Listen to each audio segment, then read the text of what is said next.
आपसे प्रार्थना करती हूँ प्यारे प्रभु जी, जो इस समय पिता परमेश्वर आपका बीज बोया जा रहा है पिता परमेश्वर, तो आप उसके लिए हमें तैयार करें पिता परमेश्वर। जब वो बोया जाए पिता परमेश्वर तो वो फलवंत हो पिता परमेश्वर। आप अपने दास को प्यारे प्रभु जी छू लेना पिता परमेश्वर, अपनी सामर्थ से भर देना प्यारे प्रभु जी। अब मैं आपसे क्या मांगू, आप मांगू से बेहतर जानते हैं। मेरी छोटी सी विनती को सुनने और कबूल करें, आपके पवित्र मीठे नाम में होके मांगती हूँ। आमीन।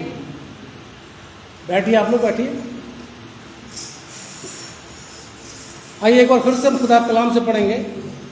यूहन्ना रचित सुसमाचार 4 उसका 4 बाब, यूहन्ना 4 और मैं 23 और 24 आयत आपके सामने पढ़ रहा हूँ। यहाँ इस प्रकार से लिखा हुआ है, परंतु वो समय आता है, वरन अब भी है, जिसमें सच्चे भक्त पिता की आराधना आत्मा और सच्चाई से करेंगे, क्योंकि पिता अपने लिए ऐसे ही आराधकों को ढूंढता है। परमेश्वर आत्मा है और अवश्य है कि उसकी आराधना करने वाले आत्मा और सच्चाई से आराधना करें। आप लोग सब खुश हैं? लग रहा है खुश हैं, क्योंकि आप आराधना भी तक का हिस्सा आप लोगों ने बहुत अच्छी तरह किया और इससे मालूम होता है कि आप लोग खुश हैं। आज का जो टॉपिक है खुदा से रिश्ता, सामने लिखा हुआ है, और जो बीच बीच में जो आप लोग वचन पढ़ेंगे मैंने इस वाले बोर्ड पर लिख दिया है, आप लोग निकाल लीजिएगा। इस वाले बोर्ड पर लिखा हुआ है। शुरुआत से करेंगे। यूहन्ना 4 पहले निकाल कर रख लीजिएगा, फिर यूहन्ना 1 निकाल लीजिएगा, यशायाह 41, दूसरा इतिहास और यूहन्ना 15। ये मैंने बोर्ड पे लिख दिए हैं ताकि आपको दिक्कत ना पड़े और फटाफट आप लोग इसको निकाल लें।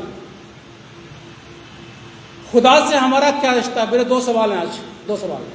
वैसे तो ये बहुत लंबा है लेकिन मैंने हाईलाइट किया है, लंबा नहीं करूँगा ज़्यादा। आप लोग सवाल जवाब दीजिएगा। मेरे एक सवाल मेरा ये है, आपका खुदा से रिश्ता क्या है? कोई बता सकता है? बाप बेटे का। और आप लोग खुदा से जब बात करते हैं दुआ के द्वारा, वो किस रिश्ते से बात करते हैं? एक रिश्ता तो उन्होंने बता दिया, बाइबल से प्रूव करूंगा मैं, ऐसे नहीं बिना उसके नहीं करूंगा। चलिए कोई बात नहीं, हम बताते हैं आपको।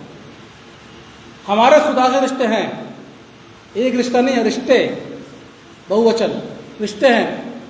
लेकिन हम लोग आराधना जब करते हैं, हम खुदा से कुछ मांगते हैं तो हमें याद नहीं रहता कि हम किस रिश्ते से बात कर रहे हैं। और यही वजह है कभी कभी हमारी जो दुआ है वो बीच में रुकावट हो जाती है। और रुकावट इसलिए होती है कि हमें रिश्ते का नहीं पता।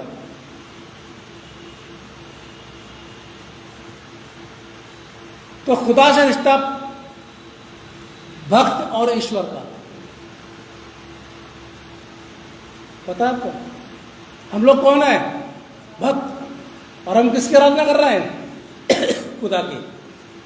जो यूहन्ना 4 निकालिए, जो ही मैंने पढ़ा आपके सामने, और 23 पढ़िए जोर से, कोई भी। यूहन्ना 4:23 पढ़िए।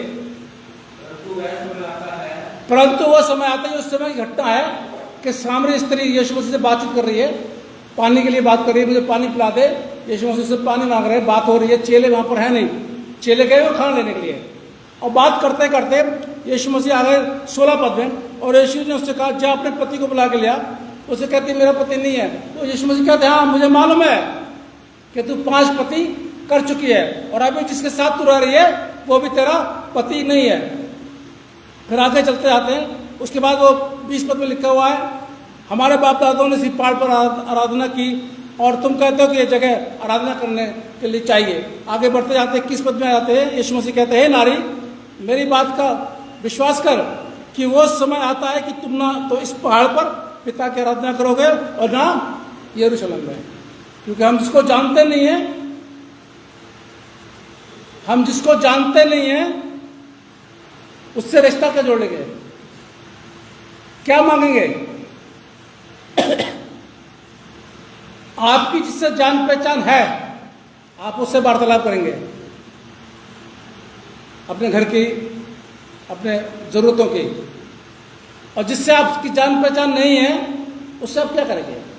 बाइबल यहां बता रही है जिसको हम जानते नहीं है हम उसकी आराधना कैसे करेंगे? आराधना करने के लिए जानना बहुत जरूरी है कि हम किसकी आराधना कर रहे हैं। आराधना तो कर रहे हैं, अच्छी बात है, अच्छी बात है, कर रहे हैं हम लोग, सब लोग करते हैं, सब मुस्लिम लोग आराधना करते हैं, लेकिन किसकी करते हैं? कुछ लोग तो किसी करते हैं, कुछ लोग किसी करते हैं। मुस्लिम लोग तो जीवते परमेश्वर ही करते हैं।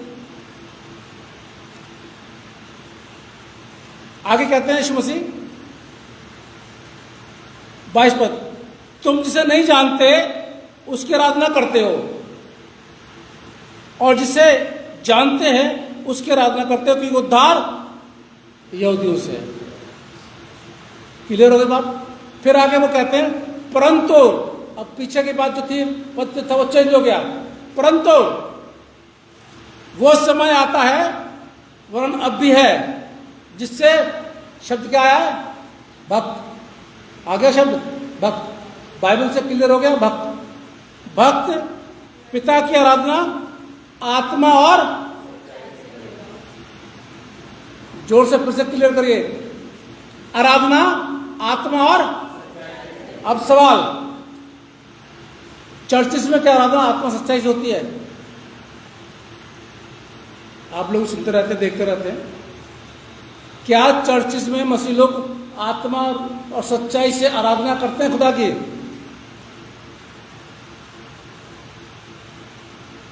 फिर मैं बोलना शुरू करूंगा, बहुत लंबा हो जाएगा, आप लोग समझ जाइए मैं क्या बोलने वाला हूं। खुदा की आराधना आत्मा सच्चाई से करनी, क्योंकि हम खुदा के भक्त हैं, और एक भक्त का दायित्व बनता है कि दिल की गहराइयों से आराधना करे, ना कि लोगों को दिखाने के लिए आराधना करे, ना कि लोगों के सामने अपने आप को ऊंचा करने के लिए आराधना करे। वो आराधना जो खुदा को पसंद हो। इंसान तो आपकी आराधना को कबूल कर लेगा, आप ऐसे शब्दों का इस्तेमाल करेंगे, आप उत्तेजित हो जाएंगे, बीच बीच में इंग्लिश का शब्द इस्तेमाल करेंगे, ब्लेस, ब्लेस,